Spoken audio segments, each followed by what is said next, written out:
கர்த்தர் நல்லவர், அவர் கிருபை என்றும் உள்ளது. ஆண்டவராகிய இயேசு கிறிஸ்துவின் நாமத்தினால் உங்கள் ஒவ்வொருவருக்கும் அன்பின் வாழ்த்துக்கள்.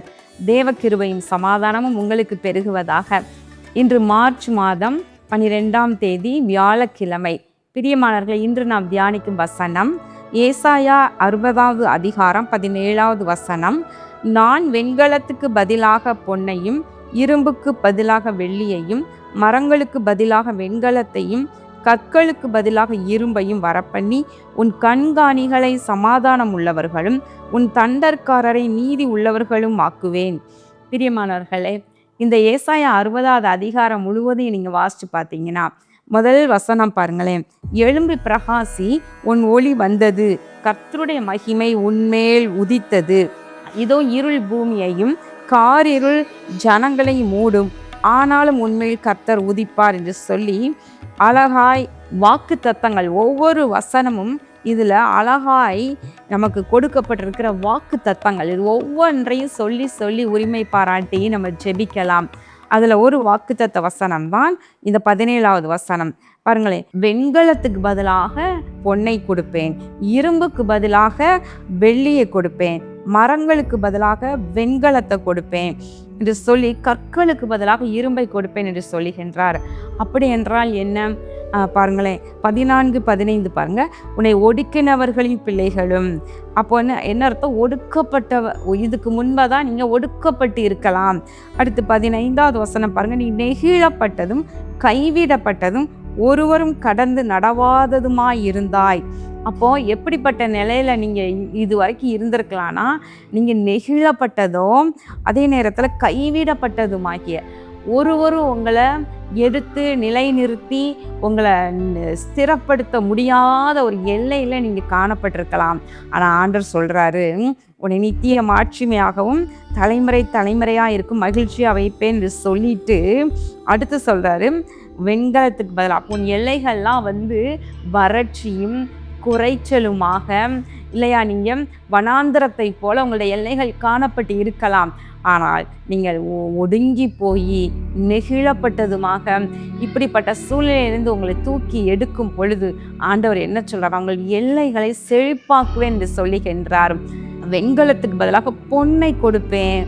அழகாய் உங்கள் எல்லையில் இருக்கிறவைகளெல்லாம் அடுத்த கிரேடு, அடுத்த நல்ல ஒரு பெரிய கிரேடுக்கு உங்களை கொண்டு போக போகிறார். உங்களுடைய ஸ்டேட்டஸை ஆண்டவர் மேலே எடுத்து நிறுத்தி உயர்த்த போகின்றார் என்று அர்த்தம். பிரியமானவர்களே, அதனோடு கூட ஆண்டவர் சொல்கிறாரு, உன் கண்காணிகளை சமாதானம் உள்ளவர்களும் உன் தண்டற்காரர்களை நீதி உள்ளவர்களும் ஆக்குவேன் என்று சொல்லுகின்றார்.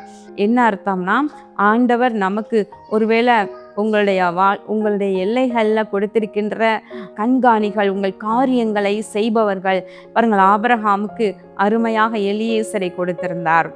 தாவீதுக்கு பார்க்கின்றோம் யோவாப், அவர்களை உரியா, இவர்களெல்லாம் உண்மை உத்தமமாக தாவீதை சேவித்தார்கள் என்று பார்க்கின்றோம்.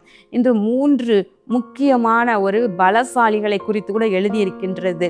இப்போ இவர்களெல்லாம் நல்ல சமாதானத்தை கொண்டு வருபவர்களாக தாவீதின் காரியத்தை, அது ஆபிரகாமின் காரியத்தை தங்கள் காரியம் போல செய்பவர்களாக இருந்தார்கள் என்று பார்க்கின்றோம்.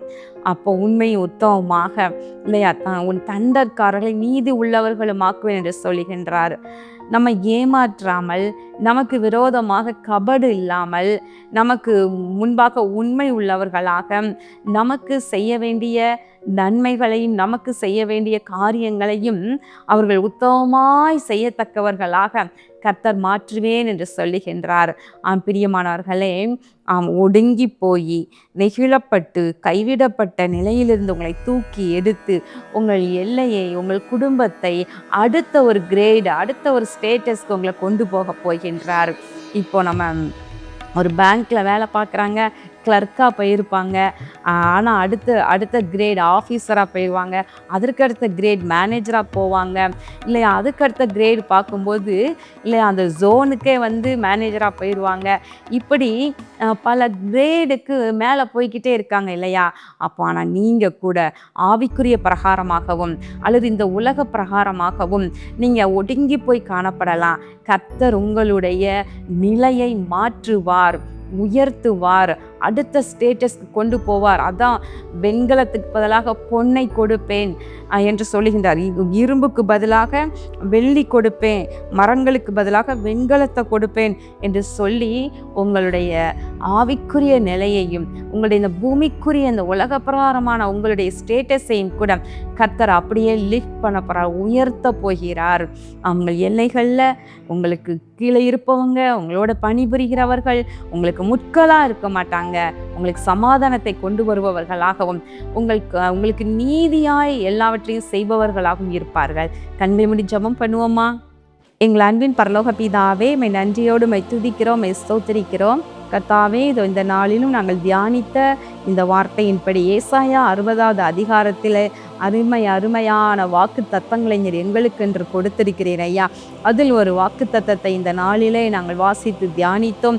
அதை இயேசு கிறிஸ்துவின் நாமத்தினாலே நாங்கள் எங்களுக்கு உரிமையாக்கி கொள்கின்றோம். இது உம்முடைய பிள்ளைகளுடைய வாழ்க்கை நிலை, அவருடைய குடும்ப நிலை, இவைகளையெல்லாம் நீர் மாற்றி ஒடுங்கின தன்மைகள், நெகிழப்பட்ட தன்மைகள், கைவிடப்பட்ட தன்மைகள் எந்த எல்லைகளிலெல்லாம் இவர்களுக்கு இருக்கின்றதோ அவைகளையெல்லாம் மாற்றி பிள்ளைகளுடைய வாழ்க்கை நிலையை நீர் மாற்றி உயர்த்துவீராக, ஆசீர்வதிப்பீராக. இயேசு கிறிஸ்துவின் நாமத்தினாலே இந்த ஜெபத்தை ஏறெடுக்கின்ற நல்ல பிதாவே, ஆமேன். பிரியமானவர்களே, இந்த வசனத்தின்படியே கர்த்தர் உங்களுடைய சூழ்நிலைகளை மாற்றி உங்களை ஆசீர்வதிப்பார். இந்த நாட்களில் இந்த மார்ச் மாதத்தில் எல்லா பிள்ளைகளுக்கும், அதாவது 12th எக்ஸாம் நடந்து கொண்டிருக்கிறது, 10th இப்போ தான் ஆரம்பிச்சிருக்கிறது, மற்ற கிளாஸ் பிள்ளைகளுக்கும் எக்ஸாம் நடக்க துவங்குகின்றது. இந்த நாட்களில் படித்து கொண்டிருக்கிற மாணவ மாணவியர் உங்கள் குடும்பத்தில் இருப்பாங்கன்னா அவர்களை கர்த்தர் பலப்படுத்துவாராக, ஞானத்தினால் நிரப்புவாராக, எக்ஸாம்லாம் நல்லா எழுதும்படியாக உதவி செய்வாராக என்று சொல்லி ஆண்டவராக இயேசு கிறிஸ்துவின் நாமத்தினாலே நான் வாழ்த்துகின்றேன். கர்த்தர் உங்களை ஆசீர்வதிப்பாராக. ஆமேன்.